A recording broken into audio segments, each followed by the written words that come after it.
So I'll be explaining the evidences against Mosaic authorship today. And then I'll be looking at the literary arguments against Moses being the author of those 5 books of the Old Testament, the first 5 books. And I'll be looking at, I'll be explaining the documentary hypothesis. Alright.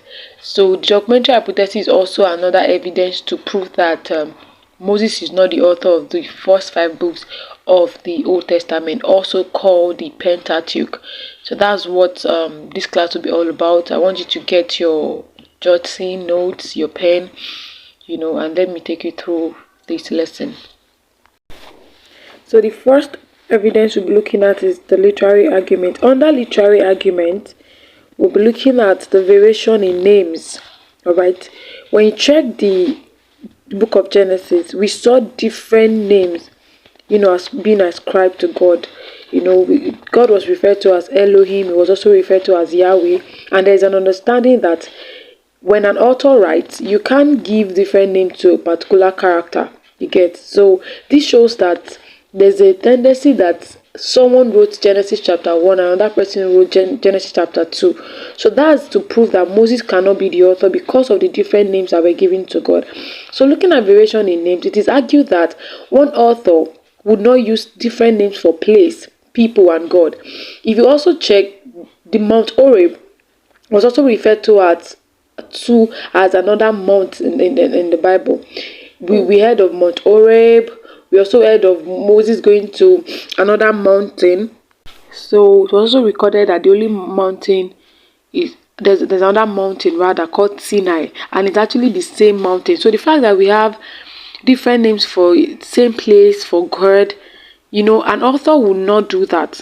So that is to show that the other persons that actually what's it called, wrote those 5 books. It can't be just Moses. So moving on to the second one, that's variation in styles. It is argued that the style of writing in the various parts of the Pentateuch is not the same. Yes, the styles of writing in those 5 books are actually not the same.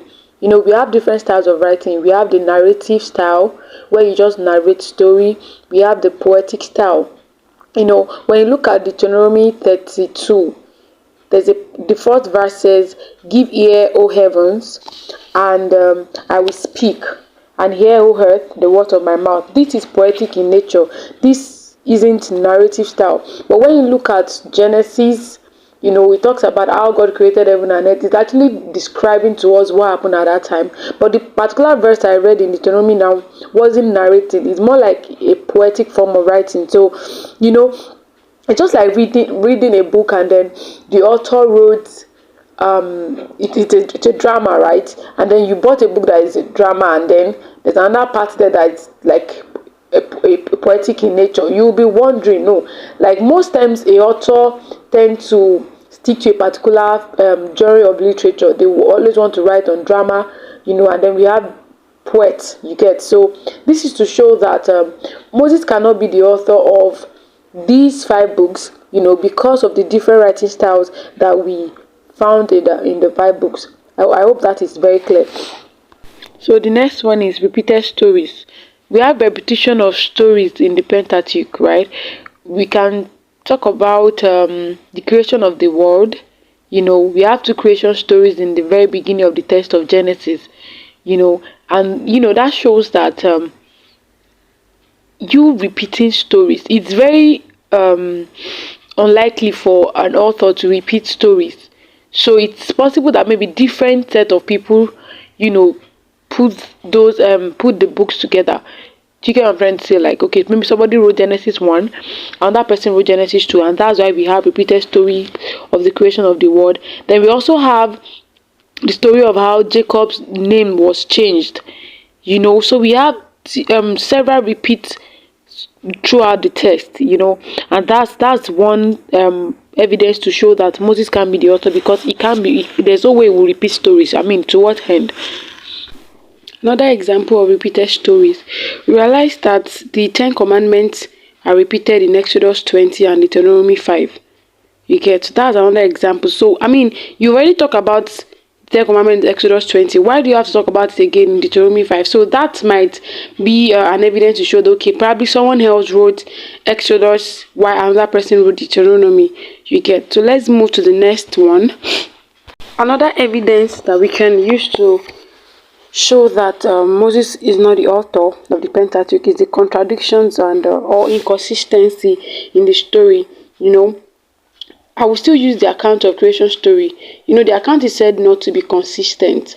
In Genesis 1, the author talked about Jesus creating Adam and Eve, man and woman on the sixth day. Then moving on to Genesis 2, he talked about how God created man first.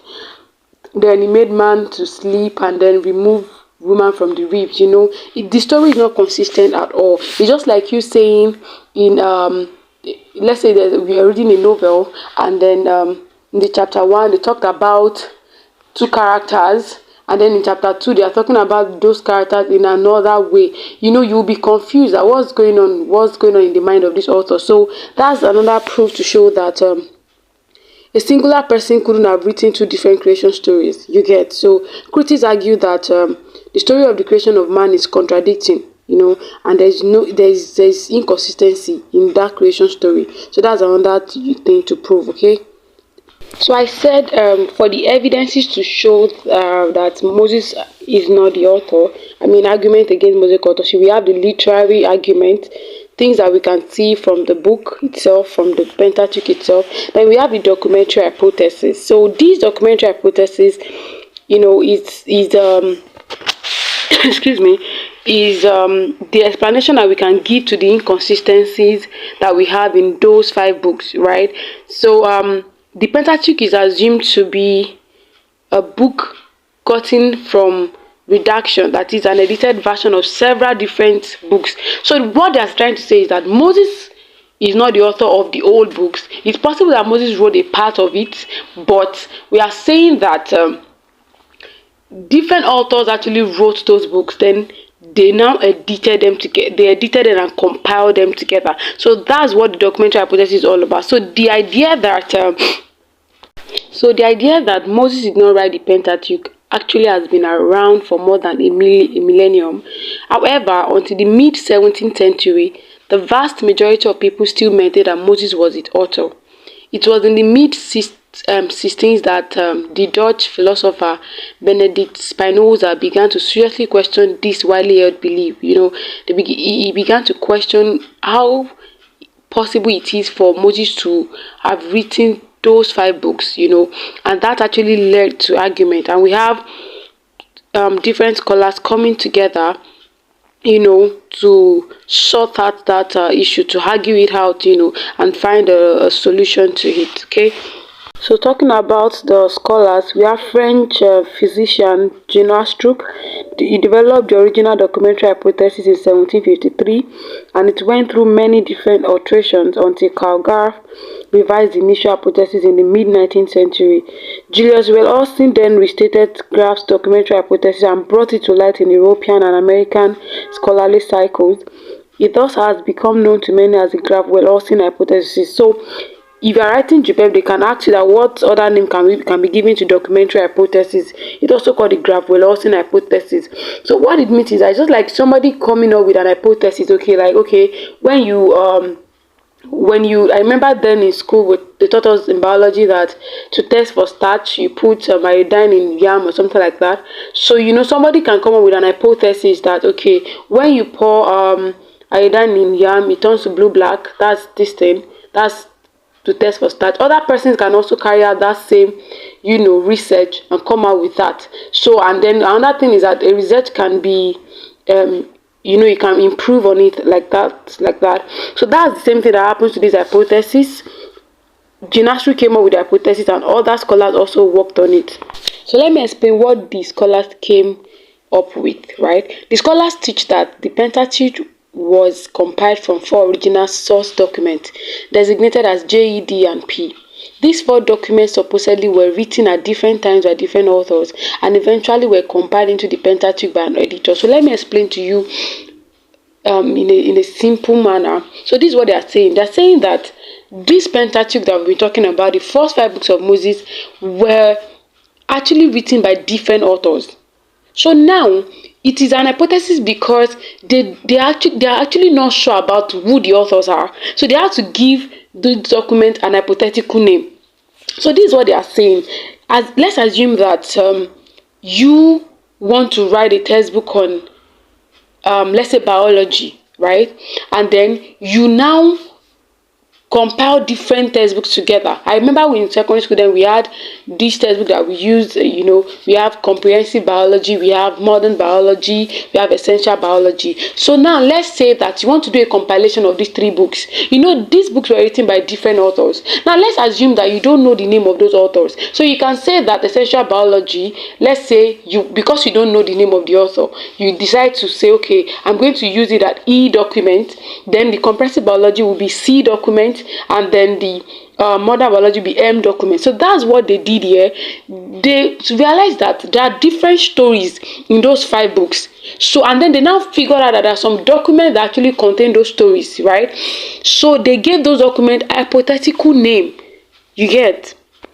So since they found different stories, right, they decided that, okay, we have 4 original source documents.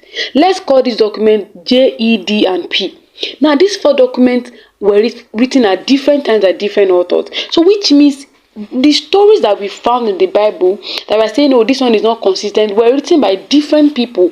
The only reason why they are together now is because some set of editors came together and compiled them together for us today. That's exactly what they're saying. So let's quickly look at those documents and those documents and the stories that they found in them. So the first document is the J document. It's also called the Jawid source. So this document was said to have originated in the Southern Kingdom.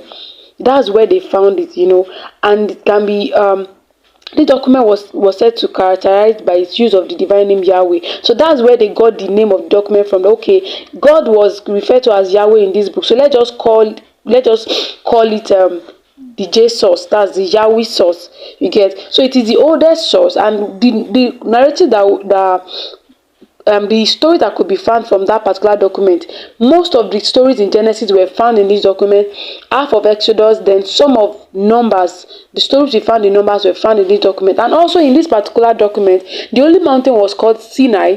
And then the Canaanites that we know today, they were called Canaanites in that particular document.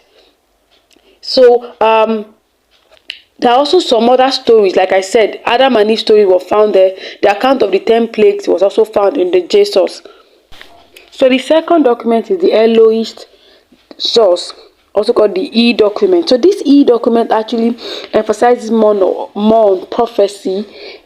Some stories from Genesis were also found in the E source, and also some stories from Exodus and some fragments of Numbers were also found there.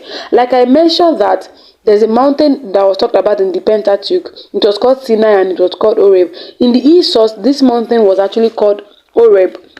Yes, and God was referred to as Elohim in this source. And then the native of Palestine were called Ammonites. So in the Bible, you've heard of Ammonites, you've heard of Canaanites. It's actually the same set of people, but they were called different names in those documents. And also E source, the story about the sacrifice of Isaac was also found in the E document. So moving on to the third one, is the Deuteronomy source, which is called the D source. This source is actually like the clearest independent source because the author is responsible for most, if not all, of the book of Deuteronomy, and then some of the historical books of Joshua and Kings. But the reason why I said it's independent is because almost everything in Deuteronomy was actually found in this book. That's why it's called the Deuteronomy source. And then it also talks about the law. It emphasizes more on what was written, telling the stories of Exodus through Numbers. Yes. So, and then the Holy Mountain is also called Horeb in this particular book. So talking about the P document, which is the fourth one and the last one, this document actually emphasizes more on worship in the temple, most of the stories about the priests, the Levites in the Old Testament were found in this story. Also, the first creation story was found in this document. Also, the first creation story was found in this document, and the book of Leviticus was also found in this document. So now you understand why they said they compiled it. So these stories from these 5 books were actually in different documents, but were compiled together. I believe you understand this topic well. Please, if you have any question, just send it to me, okay? Do you have any topic you want me to also discuss again? Kindly type it at the comment section. And then if you need a textbook to use, this textbook is very easy to read. It's not big, it's small. Just call or chat me. I deliver anywhere you want me to deliver it to, okay? And it's very, very cheap. I'm going to give out in a very cheap price, okay? Thank you for watching. If you found it useful, kindly like and share. Bye.